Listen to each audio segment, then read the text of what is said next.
Chapter 3. Kristus sebagai pencipta. Segera menyusul ayat-ayat yang sering dikutip yang mengatakan bahwa Kristus, firman itu adalah Allah. Kita membaca bahwa segala sesuatu dijadikan oleh Dia, dan tanpa Dia tidak ada sesuatu pun yang dijadikan.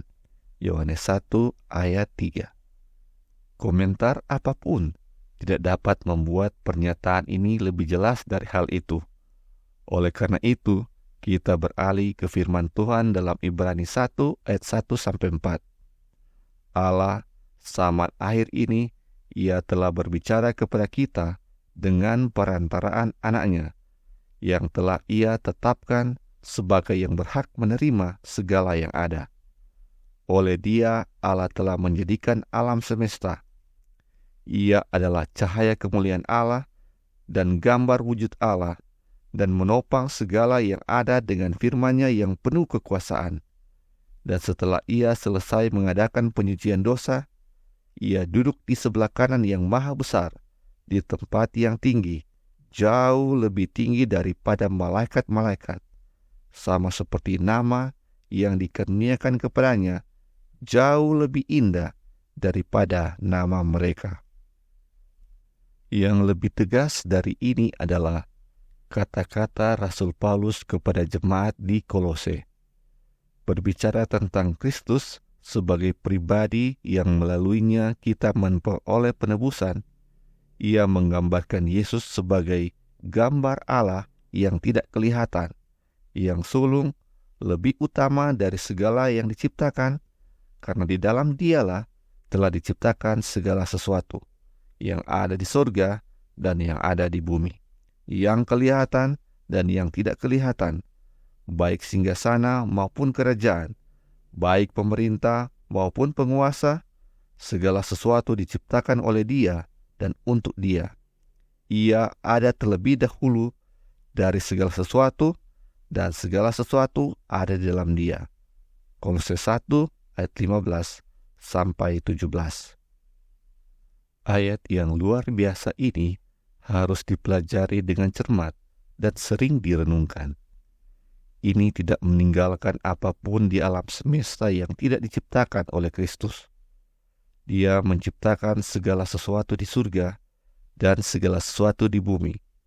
Dia membuat segala sesuatu yang dapat dilihat dan segala sesuatu yang tidak dapat dilihat, tahta dan kerajaan, dan pemerintah, dan penguasa di surga, semua bergantung padanya untuk keberadaannya.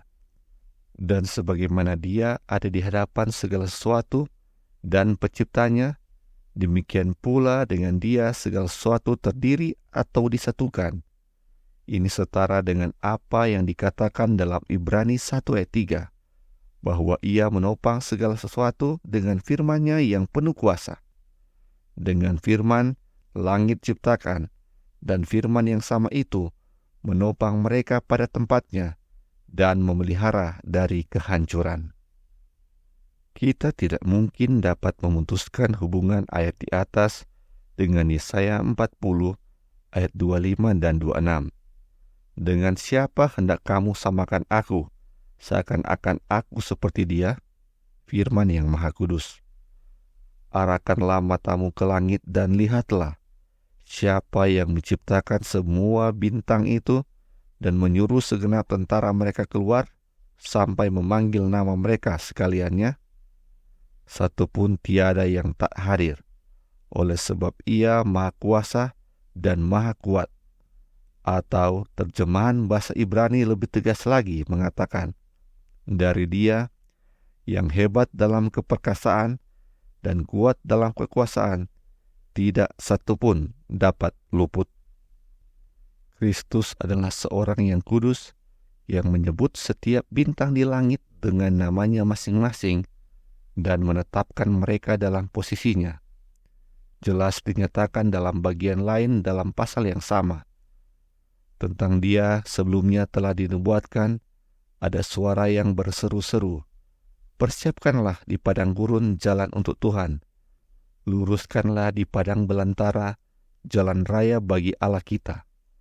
Dia adalah yang datang dengan tangan yang kuat, Yang membawa upah itu, seorang seperti gembala, memberi makan kawanan dombanya, menggendong anak-anak domba di dadanya. Satu pernyataan lagi mengenai Kristus sebagai pencipta yang seharusnya sudah cukup adalah kesaksian dari Bapanya sendiri. Dalam pasal pertama dari Ibrani, kita membaca bahwa Allah telah berfirman kepada kita melalui anaknya. Firman-Nya tentang Dia, semua malaikat Allah harus menyembah Dia. Kepada malaikat-malaikat Dia berfirman.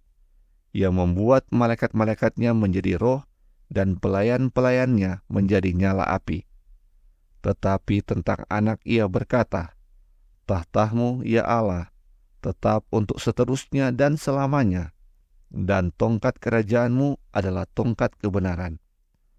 Dan Tuhan berfirman lebih lanjut, "Pada mulanya, ya Tuhan, Engkau telah meletakkan dasar bumi, dan langit adalah buatan tanganmu."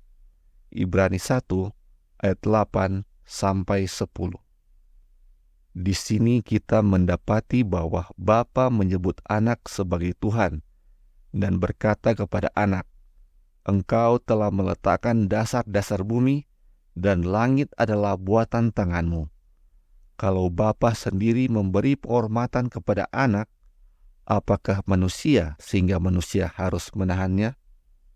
Melalui hal ini, semoga kita menyerahkan kesaksian langsung dari Bapa tentang kealahan Kristus dan fakta bahwa Dia adalah pencipta dari segala sesuatu. Suatu kalimat peringatan mungkin diperlukan di sini. Janganlah seorang pun menganggap bahwa kita meninggikan Kristus dengan mengorbankan Bapa atau menghiraukan Bapa.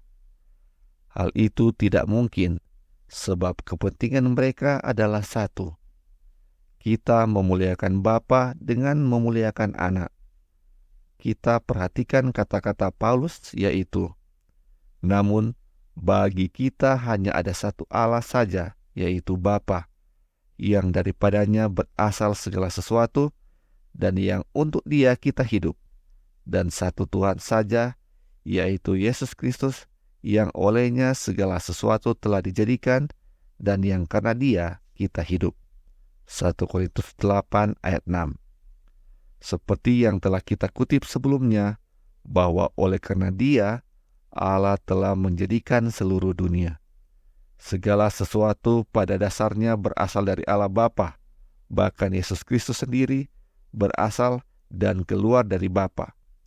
Tapi adalah kesenangan Bapa bahwa dalam anak berdiam segala kepenuhan Bapa, dan bahwa Dia haruslah menjadi agen langsung yang dekat dalam segala tindakan penciptaan.